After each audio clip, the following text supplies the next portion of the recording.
हीनांगी वर्जयेत् कन्या कुष्ठयुक्ता व्रणांकिता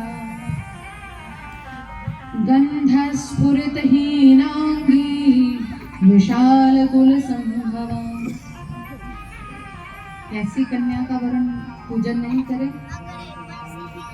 जो अंगहीन हो, कोई भी अंग से जो अंगहीन है, ऐसी कन्या का पूजन नहीं करना चाहिए।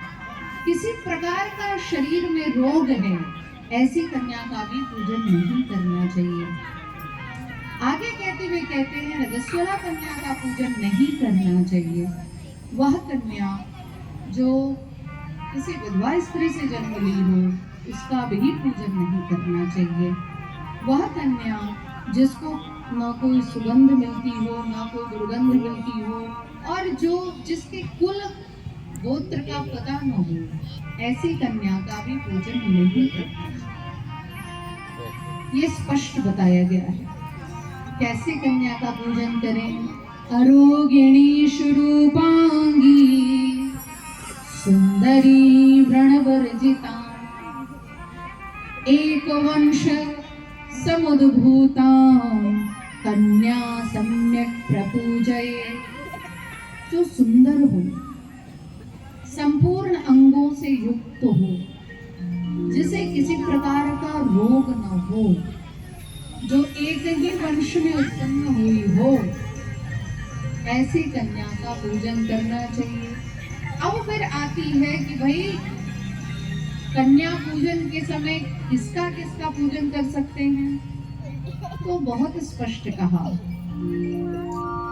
कि कन्या पूजन के समय प्रतिदिन, जैसे प्रतिपदा को एक कन्या का पूजन की। श्री व्यास जी महाराज कहते हैं कि एक कन्या के पूजन के साथ साथ एक वृद्धा स्त्री का भी पूजन करना चाहिए। एकदम स्पष्ट है कि एक कन्या के साथ एक वृद्धा स्त्री का भी पूजन करना चाहिए। तो नियम तो यह है कन्या पूजन का कि प्रतिपदा को एक कन्या का पूजन हो, एकम को एक, द्वितीया को 2, तृतीया को 3, चतुर्थी को 4, और इसी प्रकार से नवमी को 9 कन्याओं का पूजन होना चाहिए। यह कन्या पूजन का शास्त्रीय विधान है। ऐसा संभव नहीं हो पाता है तो फिर आप अष्टमी या नवमी को अपनी कुल परंपरा के अनुसार कन्या पूजन कर सकते हैं।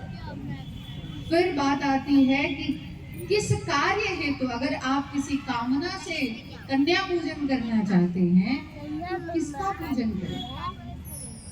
तो स्पष्ट कहा ब्राह्मणी सर्वकार्येषु। ब्राह्मण की कन्या हर प्रकार की मनोरथ सिद्धि करने में सक्षम होती है, तो ब्राह्मण की कन्या का पूजन करिए। दूसरा उन्होंने कहा जयार्थे नृपवंशजा। अगर आप कहीं विजय की इच्छा लेकर के कन्या पूजन कर रहे हैं तो आपको क्षत्रिय की कन्या का पूजन करना चाहिए। लाभार्थी वैश्य वंशोत्था। लक्ष्मी जी की जरूरत हो, लाभ की आवश्यकता हो, तो वैश्य वर्ण की कन्या का पूजन करिए। और मतावा शूद्र वंशजा। वंश बढ़ाने की इच्छा हो तो शूद्र की कन्या का पूजन करना चाहिए। यह शास्त्र का है। और कहा